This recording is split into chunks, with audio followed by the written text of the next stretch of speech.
Hi friends, ಹೇಗಿದ್ದೀರಾ ಎಲ್ಲ? ಚೆನ್ನಾಗಿದ್ದೀರಾ ಅಂತ ಅನ್ಕೊಳ್ತೀನಿ. ಇವತ್ತಿನ ವಿಡಿಯೋದಲ್ಲಿ ಕೇವಲ 5 ನಿಮಿಷದಲ್ಲಿ ಆಗುವಂತಹ ಒಂದು ಪಲ್ಯ ರೆಸಿಪಿನ ಯಾವ ರೀತಿ ಮಾಡೋದು ಅಂತ ನೋಡೋಣ. ಇದನ್ನು ಮಾಡಲಿಕ್ಕೆ ಮೊದಲು ನಾನಿಲ್ಲಿ ಒಂದು ಪಾತ್ರೆಗೆ ಸ್ವಲ್ಪ ಎಣ್ಣೆನ ಹಾಕ್ಕೊಳ್ತಾ ಇದ್ದೀನಿ. ಒಂದು 2ರಿಂದ 3 ಚಮಚ ಆಗುವಷ್ಟು ಎಣ್ಣೆನ ಹಾಕ್ಕೊಳ್ಳಿ.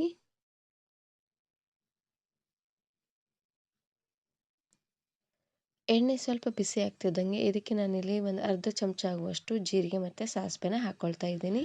ಹಾಗೆಯೇ ಸ್ವಲ್ಪ ಕರಿಬೇವು ಸೊಪ್ಪು,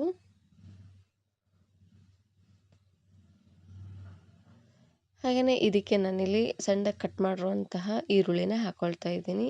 ಹಾಗೆಯೇ ಒಂದು 2-3 ಹಸಿರು ಮೆಣಸಿನಕಾಯಿನ ಈ ರೀತಿಯಾಗಿ ಉದ್ದವಾಗಿ ಸೀಳಿ ಹಾಕ್ಕೊಳ್ತಾ ಇದ್ದೀನಿ. ಇವಾಗ ಈರುಳ್ಳಿ ಸ್ವಲ್ಪ ಸಾಫ್ಟ್ ಆಗೋವರೆಗೂ ಉರಿನ ಪೂರ್ತಿಯಾಗಿ ಲೋ ಫ್ಲೇಮ್ನಲ್ಲೇ ಇಟ್ಟು ಬೇಯಿಸ್ಕೊಳ್ಬೇಕು. ಹಾಗೆಯೇ ಮೆಣಸಿನಕಾಯಿ ಕೂಡ ಚೆನ್ನಾಗಿ ಖಾರ ಬಿಟ್ಕೊಳ್ಬೇಕು. ಅಲ್ಲಿವರೆಗೂ ಉರಿನ ಪೂರ್ತಿಯಾಗಿ ಲೋ ಫ್ಲೇಮ್ನಲ್ಲೇ ಇಟ್ಟು ಬೇಯಿಸ್ಕೊಳ್ಬೇಕು. ಈ ರೀತಿಯಾಗಿ ಎಣ್ಣೆಲೆ ಫ್ರೈ ಮಾಡೋದ್ರಿಂದ ಮೆಣಸಿನಕಾಯಲ್ಲಿರುವಂಥ ಖಾರ ಎಲ್ಲ ಚೆನ್ನಾಗಿ ಬಿಟ್ಕೊಳ್ಳುತ್ತೆ. ಇವಾಗ ನಾನಿಲ್ಲಿ ಒಂದು ಅರ್ಧ ಚಮಚ ಆಗುವಷ್ಟು ಅರಿಶಿನ ಪುಡಿನ ಹಾಕ್ಕೊಳ್ತಾ ಇದ್ದೀನಿ. ಹಾಗೆಯೇ ರುಚಿಗೆ ತಕ್ಕಷ್ಟು ಉಪ್ಪು,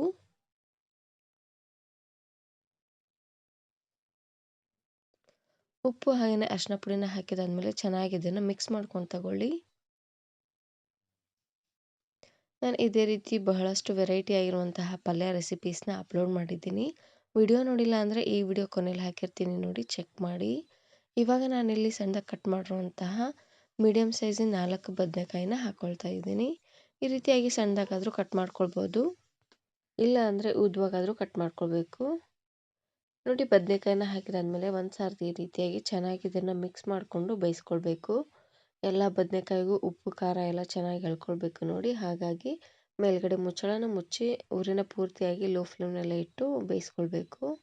ಈ ರೀತಿಯಾಗಿ ಮಾಡೋದ್ರಿಂದ ಬದನೆಕಾಯಿಗೆ ಚೆನ್ನಾಗಿ ಉಪ್ಪು ಖಾರ ಎಲ್ಲ ಎಳ್ಕೊಳ್ಳುತ್ತೆ.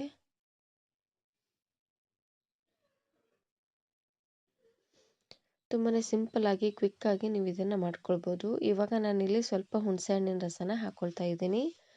ಹುಣಸೆ ಹಣ್ಣಿನ ರಸನಾದರೂ ಹಾಕ್ಕೊಳ್ಬೋದು, ಇಲ್ಲಾಂದರೆ ಟೊಮೆಟೊನಾದರೂ ಹಾಕ್ಕೊಳ್ಬೋದು. ಹಾಗೆಯೇ ಇದಕ್ಕೆ ದೊಡ್ಡ ಚಮಚಲ್ಲಿ ಒಂದು 2ರಿಂದ 3 ಚಮಚ ಆಗುವಷ್ಟು ಶೇಂಗಾ ಪುಡಿನ ಹಾಕ್ಕೊಳ್ತಾ ಇದ್ದೀನಿ. ಹಾಗೆಯೇ 1 ಚಮಚ ಆಗುವಷ್ಟು ಗುರೆಳ್ಳು ಪುಡಿನ ಹಾಕ್ಕೊಳ್ತಾ ಇದ್ದೀನಿ. ಶೇಂಗಾನ ಚೆನ್ನಾಗಿ ಹುರಿದು ಈ ರೀತಿಯಾಗಿ ಪುಡಿ ಮಾಡಿ ಇಟ್ಕೊಂಡಿದ್ದೆ. ಹಾಗೆಯೇ ಗುರೆಳ್ಳನ್ನು ಸಹ ಈ ರೀತಿಯಾಗಿ ಚೆನ್ನಾಗಿ ಹುರಿದು ಪೌಡ್ರ್ ಮಾಡಿ ಇಟ್ಕೊಂಡಿದ್ದೆ.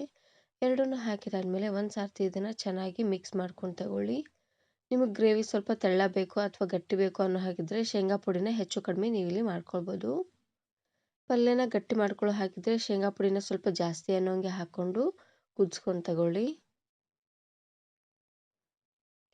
ನೋಡಿ, ಈ ರೀತಿಯಾಗಿ ಮಿಕ್ಸ್ ಮಾಡಿದಾದ್ಮೇಲೆ ಇವಾಗ ನಾನಿಲ್ಲಿ ಸ್ವಲ್ಪ ನೀರನ್ನು ಹಾಕ್ಕೊಳ್ತಾ ಇದ್ದೀನಿ.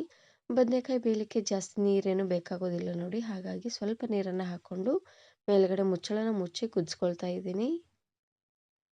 ಇವಾಗ ಬದನೆಕಾಯಿ ಎಲ್ಲ ಚೆನ್ನಾಗಿ ಕುದಿಯೋವರೆಗೂ ಉರಿನ ಪೂರ್ತಿಯಾಗಿ ಲೋ ಫ್ಲೇಮ್ನಲ್ಲೇ ಇಟ್ಟು ಒಂದು 2 ನಿಮಿಷವರೆಗೂ ಬೇಯಿಸ್ಕೊಂಡ್ರೆ ಸಾಕು. ಬದನೆಕಾಯಿ ಬೇಯಲಿಕ್ಕೆ ಜಾಸ್ತಿ ಹೊತ್ತು ಟೈಮೆಲ್ಲ ಹಿಡಿಸೋದಿಲ್ಲ. ಇವಾಗ ನೋಡ್ತಾ ಇರ್ಬೋದು, ಬದನೆಕಾಯಿ ಎಲ್ಲ ಚೆನ್ನಾಗಿ ಬೆಂದಾಗಿದೆ.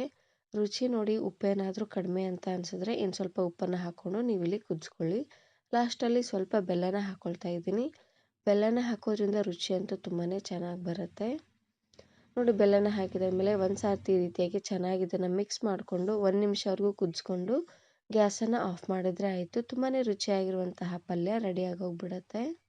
ಇದನ್ನು ನೀವು ಚಪಾತಿ, ಜೋಳದ ರೊಟ್ಟಿ, ಅಕ್ಕಿ ರೊಟ್ಟಿ ಹಾಗೆಯೇ ಅನ್ನದ ಜೊತೆಗೆಲ್ಲ ಸರ್ವ್ ಮಾಡ್ಕೊಬೋದು. ತುಂಬಾ ಚೆನ್ನಾಗಿರುತ್ತೆ. ಈ ವಿಡಿಯೋ ಇಷ್ಟ ಆದರೆ ಈಗಲೇ ಒಂದು ಲೈಕ್ ಬಟನನ್ನು ಕ್ಲಿಕ್ ಮಾಡಿ ಫ್ರೆಂಡ್ಸ್ ಆ್ಯಂಡ್ ಫ್ಯಾಮಿಲಿ ಜೊತೆಗೆ ಶೇರ್ ಮಾಡಿ. Thank you.